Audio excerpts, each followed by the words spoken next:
Yoga is not asana. Yoga is not pranayama. Yoga is also a kind of bringing the best out of you. So in short, yoga and education are synonymous in my concept, if I am not mistaken. So instead of having a conference on both these things, we can have conference on one thing. That's educating mankind to be man and a woman, rather than, I can't even say animal, because animals are sometimes much better than us. So if you want to be a yogi, you have to be a good human being. That is what is called, in my concept, that is what is called culture. Culture is what one does when no one looks at you. That is why the Indian Sanatana Dharma says, Vakevam kritayevam sajjanam, Vakaivam kritayevam durjanam. If you do what you say and say what you do, you become a sajjana, a good human being. And if you do something and so say something, that's what most of our leaders and so-called people do. They are called durjanas, bad people. So to convert a durjana into a sajjana is the role of yoga.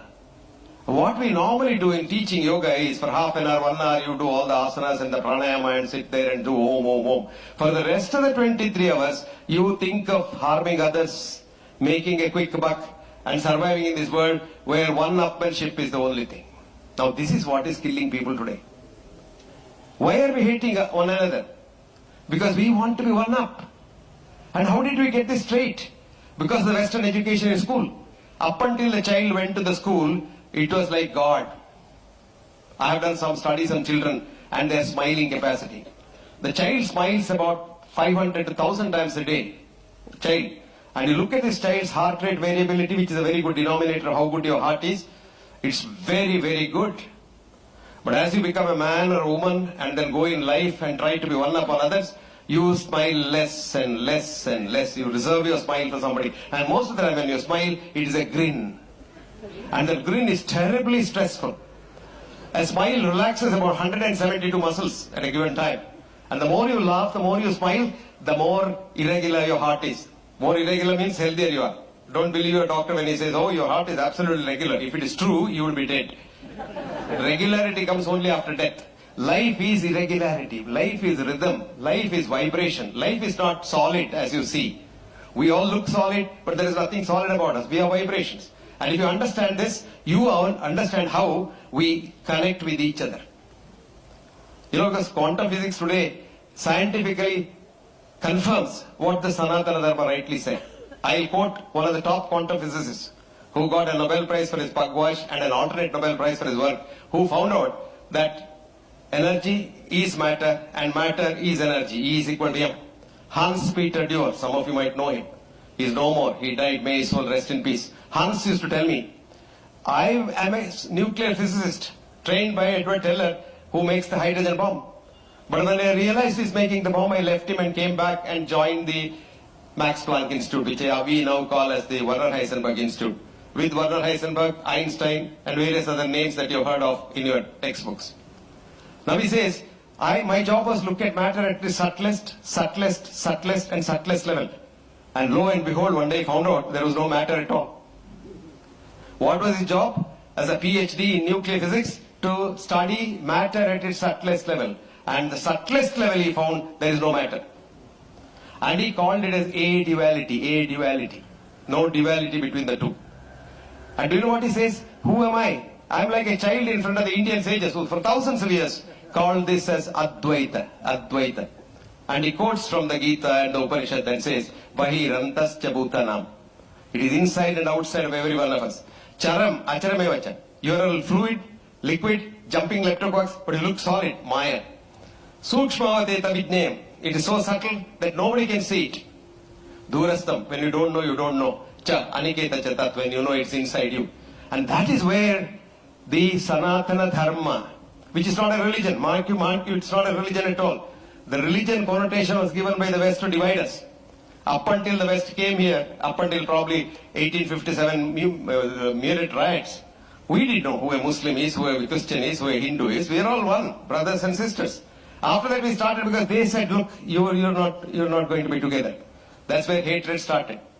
Now hatred as a cardiologist, I'm telling you, is the biggest cause of heart attacks and not eating cholesterol. Even the American government now has done a U-turn. They say cholesterol is a friend, not an enemy. Eat as much as you want. Fry your things in lard and not in polyunsaturated refined oils. Eat as many eggs as you want. I have been saying this for 45 years and getting beaten up by them.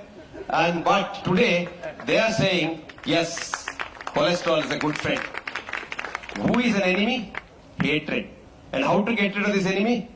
Be a yogi. What is yogi? Be a good human being. And that's very simple. And what's an educated man? Be a good human being. Today what is education? You get a PhD and become a horrible human being. That is why I say education is just being a good human being and getting the best out of you. And yoga is getting the best out of you. So where is the difference? Why this fuss about the thing? But our effort should be to transform society into a tranquil society. Friends, let us change the education system also. You know what? When we become a yogi, you don't have to go to work. Remember that? You want to go to work. There's a difference. When you become a real yogi, you do pranayama, simply do pranayama, and you want to go to work. But most of us have to go to work for the salary. That is distress. When you become a yogi, you want to help others. Because paropakarartham idam shariram. So friends, let us all become yogis. Automatically you spread that radiation, because quantum physics now says your good leptoquarks jump onto others. And your photon, when it vibrates here, a counter photon may be vibrating in somewhere in Boston, maybe Timbuktu. This is called what Einstein, who didn't understand quantum physics, said, spooky action at a distance. So let us not do all these unnecessary things. Let us become Indians, let us become yogis, let us become educated, which automatically makes you humble. And when we are humble, we develop.